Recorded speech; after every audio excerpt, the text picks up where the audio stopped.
Halo Sobat Geo, kembali lagi nih sama aku, Geo Kirsten. Aku bakal nemenin kalian di podcast Bisik-Bisik Bahas Geo. Nah, di podcast kali ini aku bakal ngebahas tentang implementasi prinsip pendekatan geografi. Nah Sobat Geo, sebelum kita bahas ke konsep-konsep geografi, aku mau ngasih tau dulu nih, prinsip-prinsip geografi itu ada apa aja sih? Yang pertama ada prinsip persebaran. Prinsip persebaran atau yang biasanya disebut distribusi menyatakan suatu gejala dan fenomena yang tersebar secara tidak merata dan tidak sama di permukaan bumi. Gejala atau fenomena tersebut dapat berupa fenomena fisik maupun fenomena sosial. Fenomena geografi yang bisa diteliti misalnya seperti bentang alam, tumbuhan, hewan, dan manusia. Contoh dari prinsip persebaran adalah persebaran flora dan fauna di Indonesia, atau persebaran potensi air, maupun persebaran penduduk transmigran di Indonesia. Nah, kita lanjut ke prinsip yang kedua adalah prinsip interrelasi. Prinsip interrelasi itu adalah hubungan yang saling terkait antara gejala yang satu dengan gejala geografi yang lain, yang ada di dalam suatu ruang. Hubungan yang saling terkait ini bisa terjadi antara dua fenomena yang aku bilang tadi nih Sobat Geo, fenomena fisik dan fenomena sosial. Contoh dari prinsip ini adalah kekeringan yang terjadi akibat dampak fenomena La Nina. Mungkin ada yang belum tahu fenomena La Nina itu apa, aku kasih tahu nih. Fenomena La Nina ini adalah fenomena alam yang terjadi ketika suhu permukaan laut di Samudra Pasifik bagian tengah dan timur tengah mengalami pendinginan. Fenomena ini merupakan salah satu penyimpangan pola normal siklus iklim di Samudra Pasifik. Selanjutnya prinsip yang ketiga adalah prinsip deskripsi. Prinsip deskripsi ini digunakan untuk menjelaskan lebih jauh tentang gejala-gejala di muka bumi yang dapat diamati. Persebaran dan hubungan dari gejala serta fenomena ini biasanya disajikan dalam bentuk grafik, data, maupun peta. Nah, contoh dari prinsip deskripsi ini adalah penggambaran angka pengangguran pada Provinsi Jawa Barat, ataupun grafik peta lempeng tektonik di dunia, peta wilayah lautan pada kawasan Timur Tengah, dan juga peta penggunaan tanah untuk menganalisis wilayah dan kesesuaian lokasi. Dan prinsip yang terakhir ada prinsip korologi. Prinsip korologi merupakan yang paling komprehensif karena merupakan perpaduan ketiga prinsip sebelumnya. Tiap gejala atau fenomena geografi dikaji dengan memadukan prinsip persebaran, prinsip interrelasi, dan prinsip deskripsi. Prinsip korologi dapat menunjukkan perbedaan gejala, fenomena, dan fakta antar wilayah.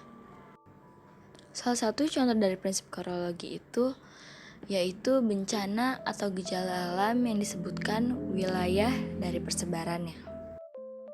Nah Sobat Geo, sekarang udah pada tahu kan prinsip-prinsip geografi ada apa aja? Nah sekarang aku mau kasih tahu konsep geografi itu apa sih? Konsep geografi adalah suatu proses atau cara untuk mengkaji fenomena geosfer atau fenomena geografi. Nah Sobat Geo, konsep geografi itu perlu kalian ketahui ada 10 konsep nih. Yang pertama ada konsep jarak, yang kedua ada konsep lokasi, yang ketiga ada konsep keterjangkauan, yang keempat ada konsep aglomerasi, yang kelima ada konsep morfologi, yang keenam ada konsep nilai kegunaan, yang ketujuh ada konsep pola, yang kedelapan ada konsep diferensiasi area, yang kesembilan ada konsep interaksi interdependensi, dan yang terakhir ada konsep keterkaitan ruang. Seperti yang aku bilang tadi, yang pertama itu adalah konsep jarak. Nah, konsep jarak ini berkaitan dengan jauh dekatnya suatu objek. Konsep jarak ini dibagi menjadi dua nih. Yang pertama, jarak absolut, dan yang kedua, jarak relatif. Jarak absolut dicirikan dengan adanya satuan ukur nih, seperti meter dan kilometer. Sedangkan jarak relatif ini tidak pasti nih teman-teman, karena dia biasanya diukur dengan satuan waktu atau dengan menggunakan mode transportasi tertentu. Nah, selanjutnya ada konsep lokasi yang aku bilang tadi nih Sobat Geo.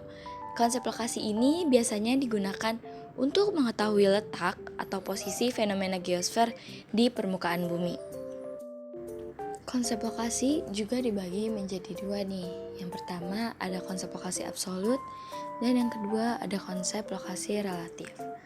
Konsep lokasi absolut ini berkaitan dengan letak atau lokasi astronomis. Sedangkan lokasi relatif berkaitan dengan letak geografis.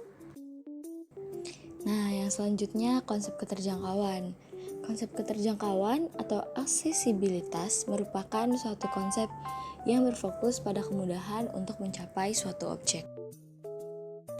Contohnya kita dari Jakarta.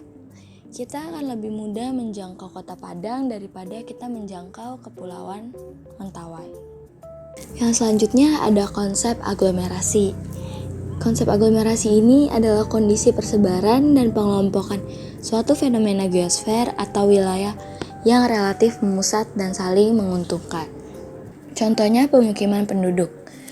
Masyarakat perkotaan mereka cenderung tinggal mengelompok, sehingga timbul pengelompokan pemukiman seperti daerah elit, daerah kumuh, dan sebagainya. Yang selanjutnya konsep pola. Konsep pola berkaitan dengan susunan bentuk atau persebaran fenomena di permukaan bumi, baik fenomena alam maupun fenomena sosial. Contohnya pola pemukiman penduduk di wilayah pesisir yang memanjang dan mengikuti garis pantai. Selanjutnya konsep diferensiasi area. Diferensiasi area digunakan untuk menjelaskan keunikan atau karakteristik yang khas dari suatu tempat atau wilayah, atau untuk mempelajari perbedaan fenomena geografis antara satu wilayah dengan wilayah lainnya.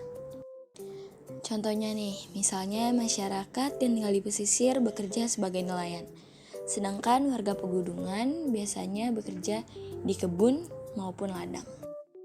Yang selanjutnya konsep keterkaitan ruang. Keterkaitan antar ruang menunjukkan hubungan keterkaitan yang tersebar antara satu fenomena dengan fenomena lainnya. Contohnya daerah hilir yang mengalami banjir akibat pembangunan yang terjadi di daerah hulu, sehingga menyebabkan daerah hilir mengalami banjir. Yang terakhir, konsep interaksi dan interdependensi.